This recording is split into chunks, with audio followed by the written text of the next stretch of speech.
म जहाँसम्म आइपुगेको छु, मलाई यो प्रधानमन्त्रीको पद पनि केही पनि मेरो बुवाले अंश दिनुभएको होइन, नेपाली जनताले दिए हो। त्यसमा म बहुत स्पष्ट छु। आमाले कोक्रोमा राख्दै आइन पनि भन्नुभएको थियो तपाईँले होइन?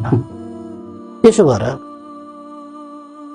यो जनताले विश्वास नगरेको भए यहाँ त दुईटा टका फुहार हुन्छ नि, ताना तान्छ।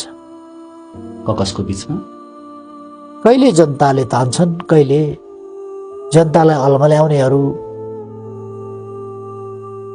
विभिन्न प्रकारका हाउभाउ गरेर जनताको पंक्तिभित्र घुसेका वा जनताको पंक्तिभन्दा बाहिरैबाट ललकार्ने। अब बाहिरबाट ललकार्ने अलिकति समय रहेन, त्यसकारण अब तरिका बदलिएको छ।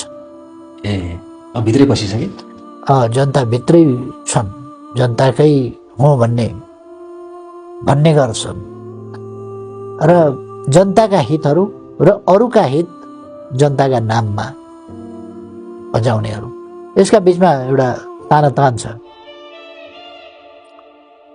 त्यस तानातानमा म एउटा यस्तो पात्र हुँ जो जनताका निम्ति काम गर्छ, देशका निम्ति, मानव जातिका निम्ति काम गर्छ। मेरो निष्ठा त्यही तीनटा कुरासँग छ आधारभूत रूपमा, नेपाल राष्ट्र, नेपाली जनता र मानव जाति भन्नाले यो धरती, यसको भविष्य।